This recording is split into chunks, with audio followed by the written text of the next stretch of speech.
Bienvenue sur notre chaîne consacrée à l'espace. Aujourd'hui, nous allons nous plonger dans le fascinant monde de l'astronomie et découvrir les merveilles de l'univers. Nous allons explorer les différentes planètes, les étoiles, les galaxies et les phénomènes cosmiques incroyables. Nous allons également parler des missions spatiales et des découvertes scientifiques les plus récentes. Alors, si vous êtes un passionné d'astronomie ou simplement curieux de savoir ce qui se passe dans l'espace, restez à l'écoute et préparez-vous à être émerveillés. Depuis la fin des années 90, les agences spatiales du monde entier ont formulé le vœu de pouvoir observer l'espace comme s'ils y étaient. Afin de pouvoir installer des caméras, il fallait avoir une structure stable sur laquelle implémenter des caméras. Aussi, installer des caméras veut dire faire passer des câbles Ethernet, afin de relier les caméscopes à un ordinateur central, qui rassemblera et enverra les informations sur Terre pour analyse. C'est donc aussi dans cet objectif qu'est apparue la Station Spatiale Internationale, l'ISS. La Station Spatiale Internationale, ISS, est un monument hyper technologique de la collaboration internationale spatiale. Conçue pour la recherche scientifique, cette station en orbite basse a été construite par une collaboration de l'Agence spatiale européenne ESA, l'Agence spatiale russe Roscosmos, l'Agence spatiale japonaise JAXA, la NASA et le gouvernement du Canada.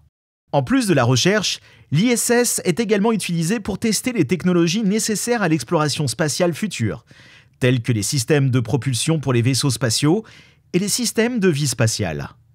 Le module principal Unity, le module d'habitation Destiny et plusieurs modules de service ont été fournis par la NASA, tandis que l'ESA a fourni le module de laboratoire scientifique Columbus et les segments de structure principale. La Roscosmos a fourni les modules de service Sveda et Pirs, ainsi que les systèmes de contrôle environnementaux et les systèmes de propulsion secondaire. Le JAXA a fourni le module de laboratoire scientifique Kibo. Le gouvernement du Canada a fourni les bras robotiques de la station, les Canadarm.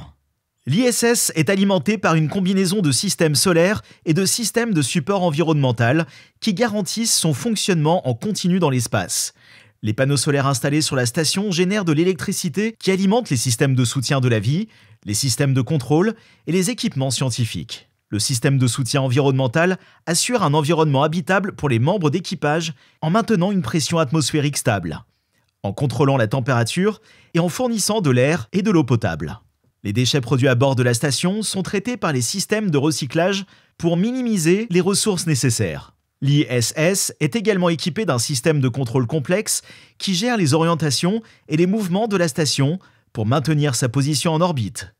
Les moteurs à réaction sont utilisés pour ajuster l'orbite de la station et la maintenir en position stable.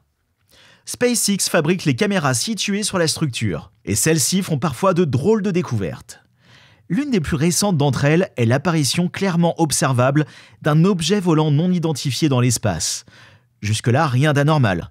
Il pourrait s'agir d'un satellite ou de débris spatiaux s'étant rassemblés ou ayant l'air de s'être collés.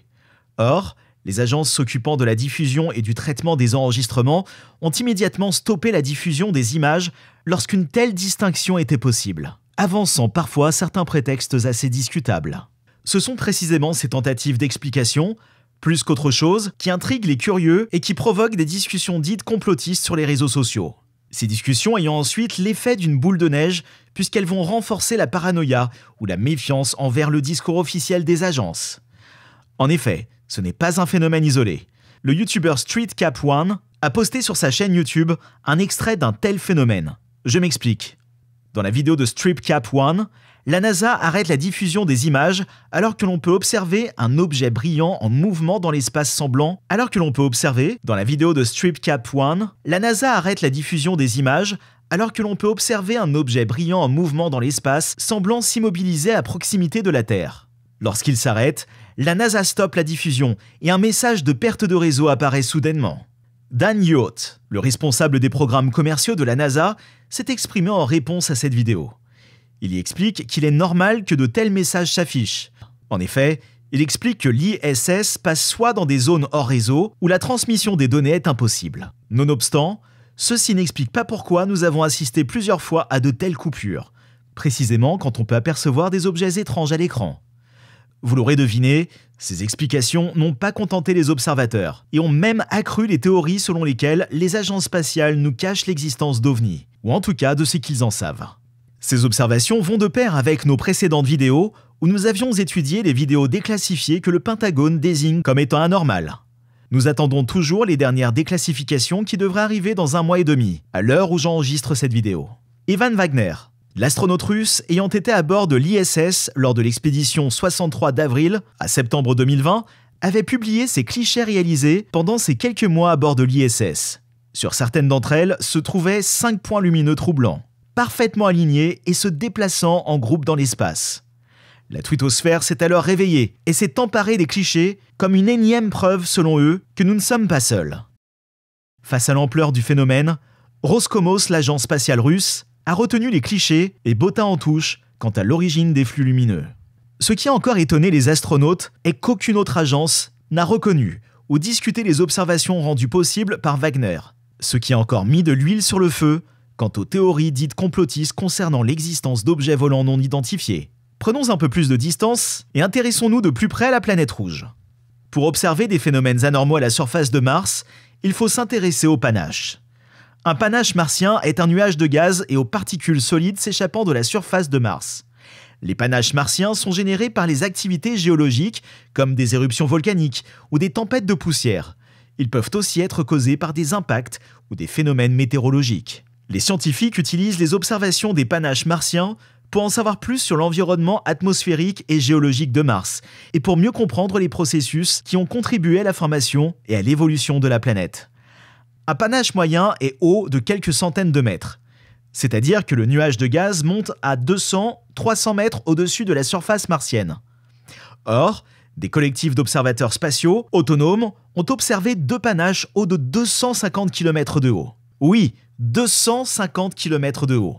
Aussi invraisemblable que cela paraisse, les collectifs ont tout de suite partagé leurs observations sur les médias sociaux et la toile s'en est emparée. L'ESA se saisit du dossier cette fois-ci et expliqua que le panache était dû à un phénomène météorologique.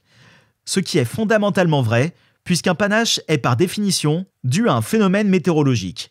Cependant, une telle différence de hauteur entre les panaches ne peut pas être due à la même cause, à savoir la météorologie. C'est donc une réponse politique assez habile de l'ESA qui noya le dossier en faisant cette réponse. Mais pour les initiés connaissant réellement les données du dossier, ces explications ne suffisent pas et encore une fois, les théories enflent. Ainsi, nous n'avons toujours pas de conclusion définitive quant à cette affaire.